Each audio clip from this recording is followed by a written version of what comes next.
Friends, അസ്സലാമു അലൈക്കും. ഞാൻ ജ്യൂസ് പാലസ് കുക്കറി വേൾഡിലേക്ക് എല്ലാവർക്കും ഒരിക്കൽ കൂടി സ്വാഗതം. ഇന്ന് ഞാൻ തയ്യാറാക്കാൻ പോകുന്നത് വാട്ടർമെലൺ ഫ്രഷ് ജ്യൂസാണ്. നമ്മുടെ വീട്ടിൽ എപ്പോഴും ഇപ്പോൾ ചൂട് കാലം ആയതുകൊണ്ട് വാട്ടർമെലൺ ധാരാളം കാണും. അതിൽ നമുക്ക് കുറച്ചെടുത്ത് നല്ല ഭംഗിയായിട്ട് വിരുന്നുകാർക്ക് ഉൾപ്പെടെ കൊടുക്കാൻ പറ്റുന്ന രീതിയിൽ നമുക്കൊരു ജ്യൂസ് തയ്യാറാക്കാം. നമുക്കങ്ങനെ വാട്ടർമെലൺ ജ്യൂസ് തയ്യാറാക്കാം. ഇതിൽ വേറെ ഇൻഗ്രീഡിയൻസ് ഒന്നും ചേർക്കുന്നില്ല. ഫ്രഷ് ജ്യൂസാണ് തയ്യാറാക്കുന്നത്. കുറച്ച് വാട്ടർമെലൺ ഞാൻ അരിഞ്ഞു വെച്ചിട്ടുണ്ട്, കുറച്ച് പഞ്ചസാര, പിന്നെ നല്ല തണുത്ത ഐസ് വാട്ടറാണ് എടുത്തു വെച്ചിരിക്കുന്നത്. പിന്നെ കുറച്ച് ഞാൻ ഇതുപോലെ ചെറിയ ബൗൾ പോലത്തെ രൂപത്തിൽ ചെറിയ രീതിയിൽ ചെറിയ സ്പൂൺ കൊണ്ട് ഇതുപോലെ ആക്കി വെച്ചിട്ടുണ്ട്. അത് നമുക്ക് ഈ ഫ്രഷ് ജ്യൂസ് അടിച്ചിട്ട് അത് ഇതിലോട്ട് ഇട്ട് കൊടുക്കാം. അങ്ങനെ ഇനി അടുത്ത നമുക്ക് ഒരു മിക്സിയുടെ ജാർ എടുത്ത് വയ്ക്കുക.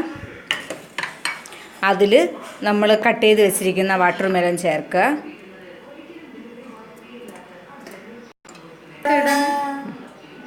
ഇതൊക്കെ എല്ലാവർക്കും അറിയാവുന്നതാണ്, എന്നാലും ഒരിക്കൽ കൂടി ചെയ്തു നോക്കൂ. ഇതുപോലെ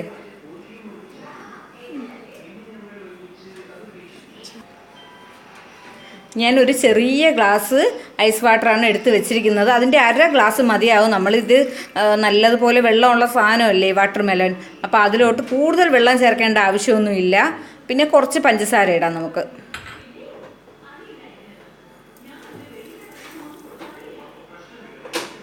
ഞാനൊരു 2 ടീസ്പൂൺ പഞ്ചസാരയാണ് ഇട്ടിരിക്കുന്നത്. നമുക്കിനി ഇത് അടിച്ചെടുക്കാം. മിക്സിയിൽ വെച്ച് അടിച്ചെടുത്തിട്ടുണ്ട് ഞാൻ. ഇനി നമുക്ക് ഒരു ബൗളിലോട്ട് അരിച്ചൊഴിക്കാം.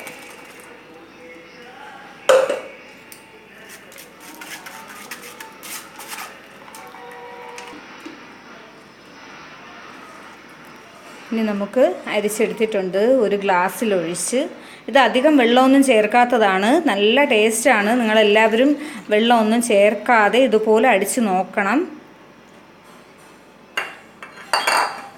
നമ്മൾ ചെറിയ സ്പൂണ് കൊണ്ട് എടുത്തു വെച്ചിരിക്കുന്നത് നമുക്കിതിൻ്റെ മീതെ ഇട്ട് കൊടുക്കാം.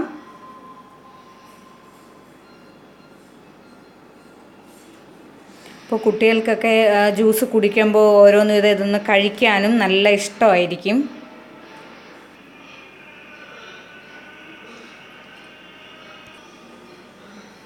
ശേഷം ഞാൻ ബാക്കിയുള്ളത് കുറച്ച് വെച്ച് ഇതൊന്ന് ഡെക്കറേറ്റ് ചെയ്യാം.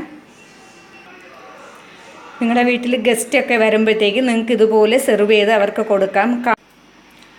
അങ്ങനെ നമ്മുടെ വാട്ടർമെലൺ ജ്യൂസ് തയ്യാറായി കഴിഞ്ഞു. ഇത് കാണുന്നവരൊക്കെ ലൈക്ക് ചെയ്യണം, ഷെയർ ചെയ്യണം, കമൻറ്റ് ചെയ്യണം.